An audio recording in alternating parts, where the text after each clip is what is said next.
Yitwa nde? Ibyo ni ibanga. Ibyo ni ibanga. Ni ibanga?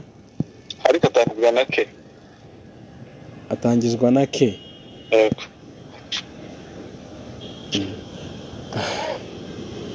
So twashaka kumenya izina ry'umukunzi wawe, njye ndi kumwe n'umukunzi wawe, ahangaha turi kumwe, ari no kukumva ibi byose turi kuri kodinga biza. Ni umukunzi wawe? Yego, ndi kumwe n'umukunzi wawe. Wanjye yitwa Kevin. Wowe witwa Kevin?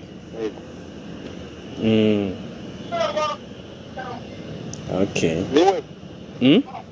Niwe? Njye nawe n'umukobwa arambwira ngo aragukunda, ngo kandi agukunda wenyine. Ariko ashobora kuba atari Kevin ubanza. Ngo ninde? Ninde ngo? Yambwiye ngo n'umukunzi wawe niwe wampaye nimero zawe, njye nazo nagiraga. Nyine wamumbwira izina rye. Mubwira kubwira izina rye mbwira. Bitwanda.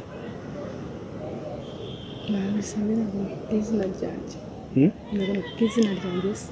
Niyambwira. Allo? Oui. Uwo ninde? Yitwa Pacento. Pacento ni iki cyawe?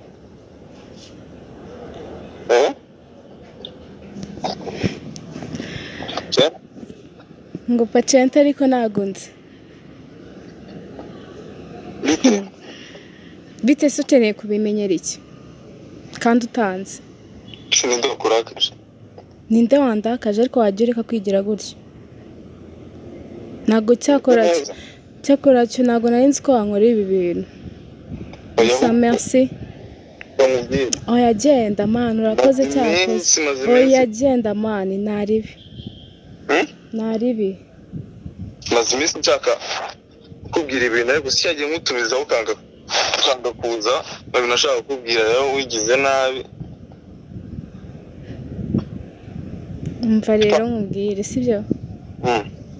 Ke nimba ari nabyo ashaka kumbwira kuri phone ko ntago ari ngombwa ko nakuza kurakura nanze. Sunzi se? Kakuze ariko ibintu wowe mbere umva mbanze nakura buri nyine, umva banze nkurabure. Ubu ngubu nta nicyo kiri cyo kuri njyewe subizi se? Cyese njya ngubara kuvuga birirwa mu mihanda ndabizi nicyo twakuye. Mu mihanda se wayimbonyemo kangahe? We nigeze muri nawe mu muhanda? Cyangwa nuko twahuriye kuri Instagram? Sorry ntabwo nari ngamije kuko bimera gutya. Naribi gusa nyine mva nkubwire sibyo? Bigenda neza. Nyine sibyo? Mani subize ko njye najya nkomeza ibintu. Uko twahuye se subize? Ko duhuye se ko tugiye gutandukana? Ko duhuye se nako tugiye gutandukana? Ko twahuye se ko tugiye gutandukana? Bate. Mva rero nkurabure. Diru zawe zose n'izanjye biratandukanye. Ibyo twapangaga njye nawe birarangiye. Buri kimwe cyose cyaduhuzaga kirarangiye. Ewana time yanjye nyine naguhaye, umwanya wanjye napfushije ubusa nibwo nza kukera aho ngaza Gisenyi nta n'itike wigeze uma yo kuza. Sibyo? Ibyo byose ndabyihangana ko nta muntu udahomba. Nta muntu udahomba bro. Ariko mva nkubwire. Amafaranga yanjye nakugurije ugiye kwishyura inzu. Ntabwo ari wambwiye ngo ngurize amafaranga ugiye kwishyura inzu 150. None se ko wayangurije? Nyine nkuko njye nawe dutandukanye. Nare yakugurije nyine njye nawe tugomba gutandukana umaye ibyanjye. Mezi ibyanjye. Wahise nkaza nonaha nkaza kuyatora. Wa mujinga we. Mwagiye mureka kwiga mukina imitima y'abantu. Ngo utangiye no kunuka. Mani, uburyo twahuye urabyibagiwe. Uburyo wanesheje umwanya. Igice cy'umwaka cyose wibwunye nginga. Ndagukunda. Urwo wankundaga, urwo wankundaga. Runganye n'urwo ngiye kukwanga. Umva se? Umva ntacyo kunyumvisha gihari bro. Umva mubwire ijambo ryanjye. Irihe? Uri kunyumva? Tubi inshuti bisanzwe. Inde subi inshuti nawe. Njye mfite umwanya wo kuba inshuti nawe. N'umwanya wanjye wanesheje.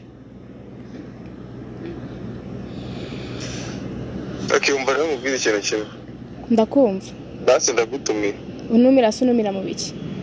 Ubwo bwanjye. ubwo bukwe bwawe umwe muri mwe azatora amashashi umwe muri mwe azatora amashashi